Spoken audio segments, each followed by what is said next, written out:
Hello. Hello and welcome to this video on generic traits.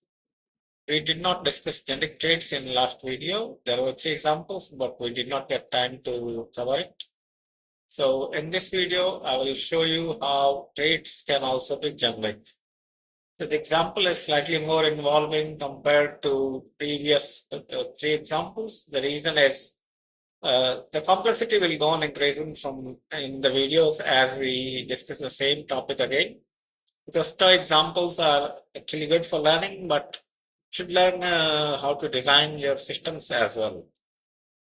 So here we have a trait processor, and we have two types, input and output. It takes self and input of type self input and returns self output. So it takes two arguments. One is the self itself, that is the trait, then input, and sends the output out. Now we have something called raw log, which takes a string. Parse log will implement the processor to parse the string from raw log to message. Enriched log will implement processor to add timestamp to parse log. And then we have a log parser. Log parser will implement processor to get the input from raw log and add it to parser. So see how it implements the processor trait. Okay. So it takes the input raw log and then sends output as parse log. So takes the input, sends the output. And in parse log, it puts the message input dot zero. That is this structure's number. Okay. Number 0. Now we have enricher. Enricher also implements processor. It takes parse log, sends, it gives enriched log. So the process function, what it does is it takes parse log, and from parse log, it derives the message and creates enriched log and adds timestamp to that. Now we have another structured database. So what it does is it does not return anything. This output is empty unit type. So it takes the enriched log, prints a message, struct log, message at timestamp, and it puts the message and timestamp in the string, and then it returns something, its unit type. You see how generic trait, the processor trait, was implemented for several different types. Now we will see a pipeline trait, okay, how the generic trait will be implemented here. So this is the pipeline structure. It takes two inputs A and B, which is first A and second B. Now this processor trait is now a generic trait, okay? So it takes processor and it gives you processor input output. And this is the name of the pipeline. Okay, so pipeline is a generic structure which receives two arguments. So the first argument would be, we'll see the argument, okay? Now the process function for this, what it does is it takes the first and invokes process of that. So first will be one of the structures, okay? And its type is, if you see, is processor output, okay? Because that's what we want here, right? And the second process, when it does, it will take the input. Okay, that is this type. Okay, that is med will be this one. Second process receives med. So now med is the output type. So first process will give you the output and then it is sent back again for the processing. Why this processing is happening twice, you will see in a bit. Okay, so we construct a pipeline. So the first member of pipeline is pipeline object itself. And then in that we have log parser and enricher. And the second on the outer level is database. So the first object which is created is raw log, which is user logged in as string. And then you pass that to raw log. So what will happen is the process will be invoked on raw log. and then it will look at what is my item. So here log parcel will be encountered. Okay. Then log parsers process will be invoked. Then indexers process will be invoked, and finally database process will be invoked. So see how this works out. Okay. We run this code. Wargo run. And you see the final string which is stored in database is the full string. Now there is one more thing I want to talk about. So the magic which you see happens in this function, okay? How it processes that and how the process is further invoked by other process, okay? So one thing I wanted to talk about is these processor and processor traits. So if you write all this on one line, it becomes cumbersome. So Rust allows us to do something like a where clause is there. Okay. So instead of writing there, you can say where clause, comma, e colon processor,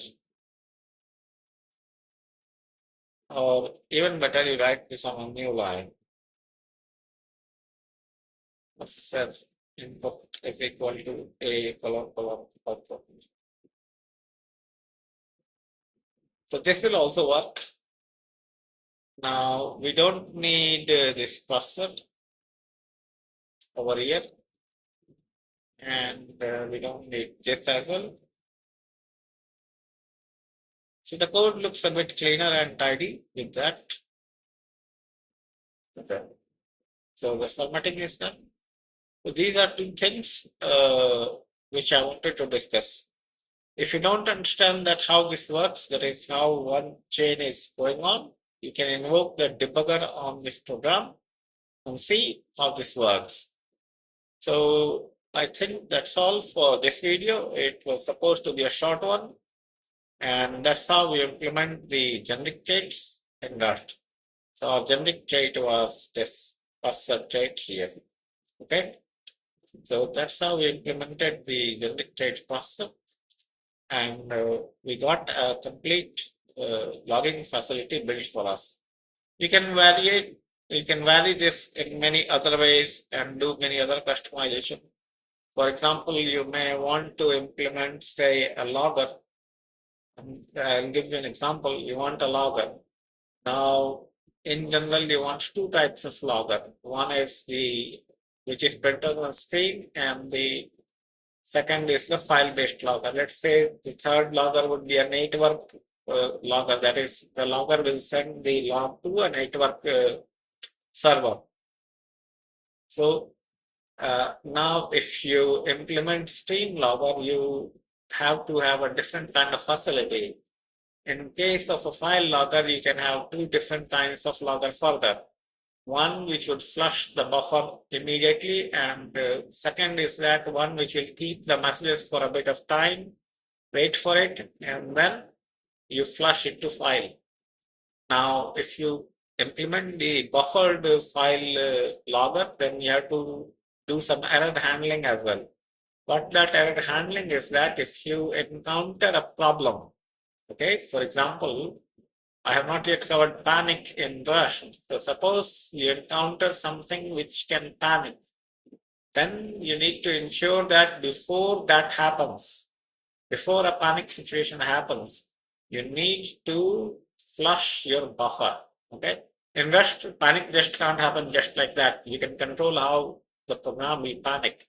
So in your code, if you're panicking or if some error happens, then you need to ensure error in the program logic, because logger won't be the only thing in the big program.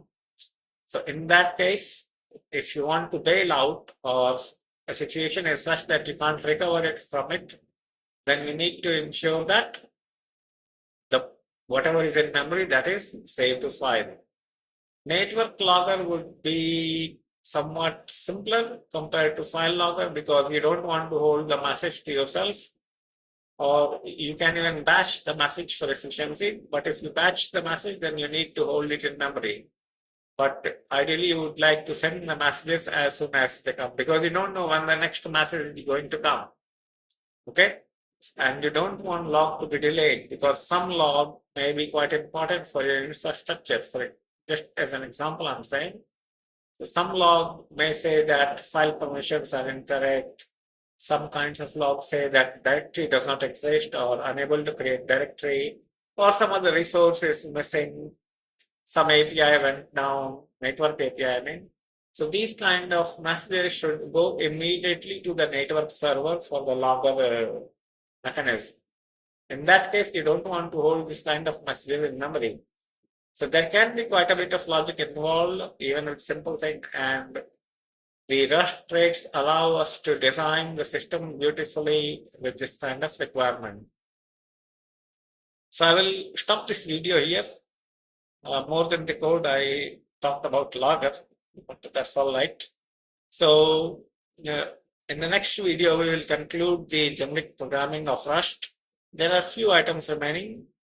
Mostly we have covered what generics are. So we have covered the generic structures, generic functions, and where clauses and generic types. So in the next video, I'll finish the Rust generics, and we'll see probably one more date example again. So I hope that you have enjoyed this video, and I thank you for watching the video. I'll see you in the next one. Till then, enjoy.